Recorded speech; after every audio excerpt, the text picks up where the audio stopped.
Good morning students. Today I'll start a new topics of chapter 10 motion and types of motion. Right?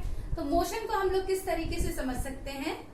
Motion जैसे हम लोग अपने school में ही देखते हैं कि हमें बहुत सी चीजें क्या होती हैं जो बिल्कुल मूवमेंट नहीं करती हैं, है ना? ऐसी चीजें भी देखने को मिलती हैं और बहुत सी चीजें ऐसी होती हैं जो लगातार अपनी पोजीशन चेंज करती रहती हैं। जैसे डोर हो गए, विंडोज हो गए, है ना, ब्लैक बोर्ड हो गया। तो ये क्या होते हैं, या चेयर टेबल्स हो गए, तो ये क्या होते हैं?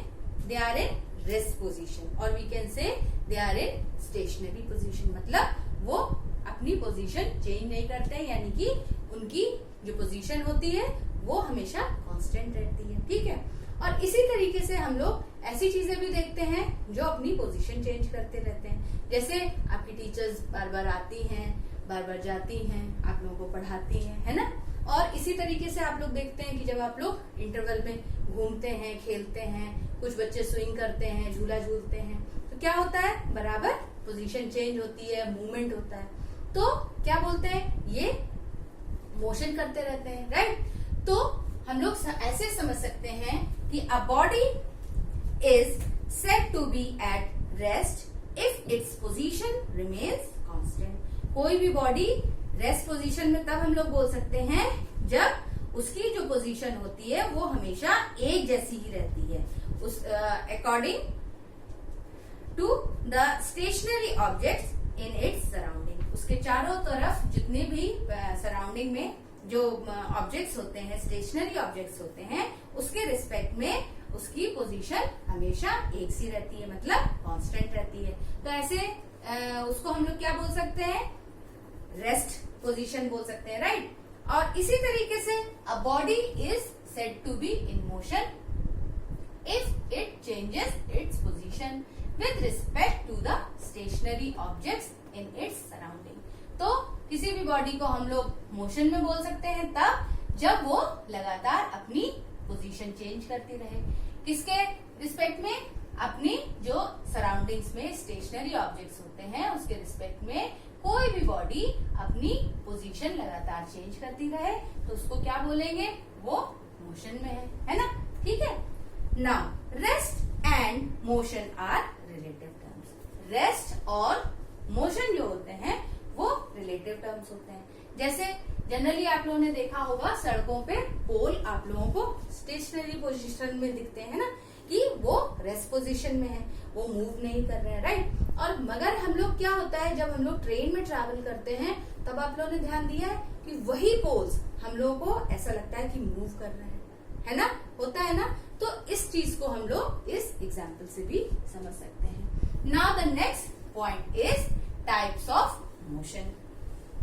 Motion of different objects can be classified in the following categories.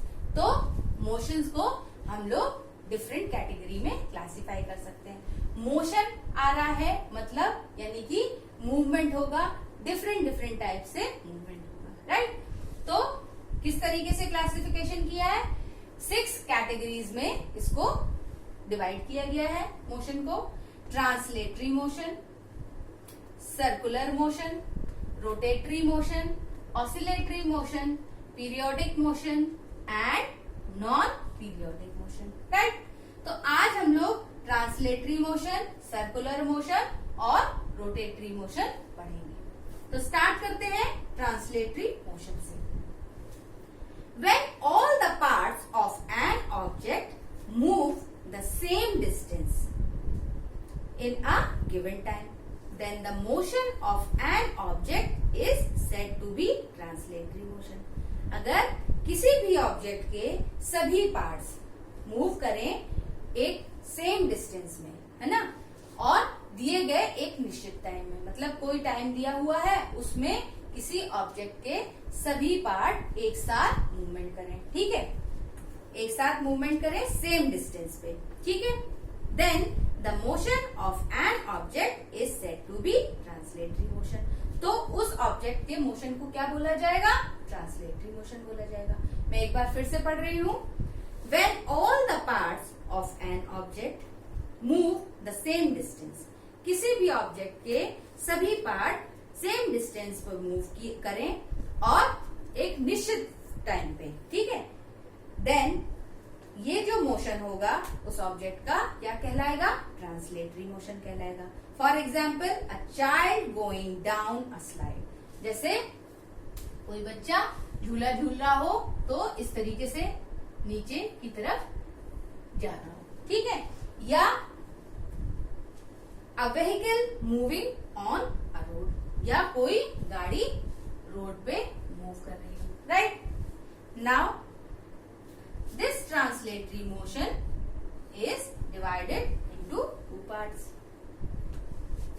rectilinear motion and curvilinear motion. rectilinear motion को हम लोग ऐसे समझ सकते हैं, suppose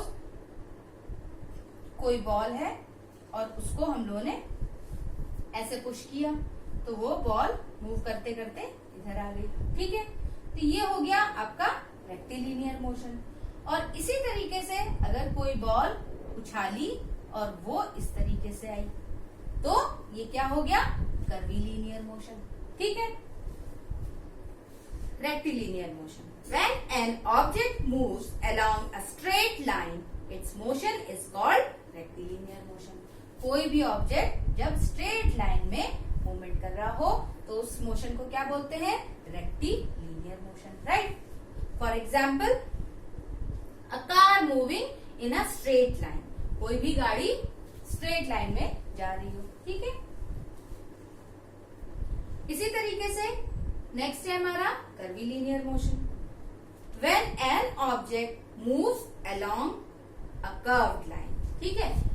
move along a curved line, curved यानी ऐसे, curved line it's motion is called curvilinear motion.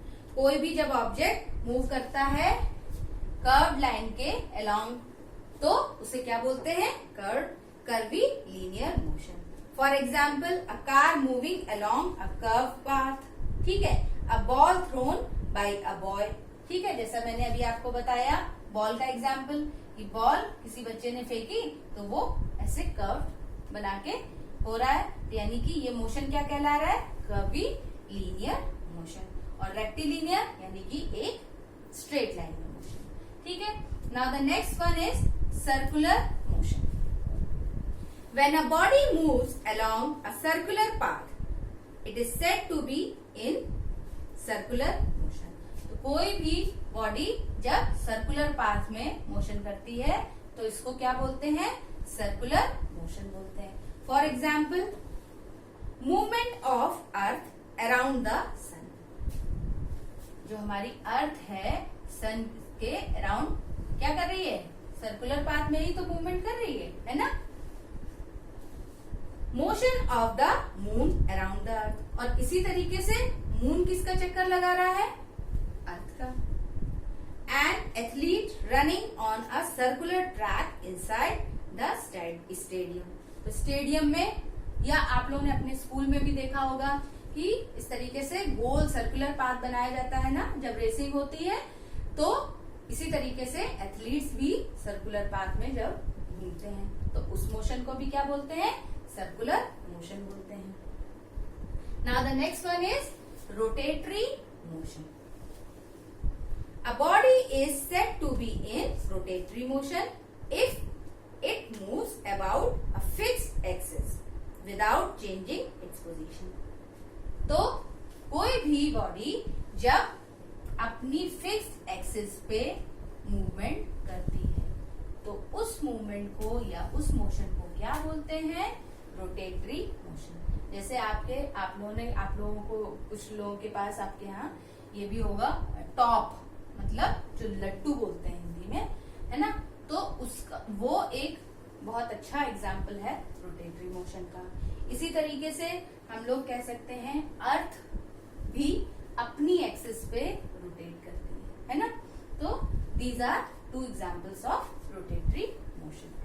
Now students, अब हम लोगों ने ये टॉपिक यहीं पे कंप्लीट कर लिया है और आज का आपका जो होमवर्क है वो है पेज नंबर 90 पे एक्टिविटी 5, जिसमें 2 पिक्चर्स दी हुई हैं और उन पिक्चर्स में आपको फाइंड आउट करना है 3 ऑब्जेक्ट्स जो कि मोशन में दिख रहे हैं और 3 ऑब्जेक्ट्स जो कि रेस्ट में है। ठीक है, तो ये आपका होमवर्क है और बाकी हम लोगों ने आज ट्रांसलेटरी मोशन, सर्कुलर मोशन और रोटेटरी मोशन कंप्लीट कर लिया है। कल हम लोग बाकी बचे हुए मोशन कंप्लीट करेंगे। ओके स्टूडेंट्स, अगर आप लोगों को कोई भी कंफ्यूजन हो तो मुझे आप फोन करके उससे पूछ सकते हैं।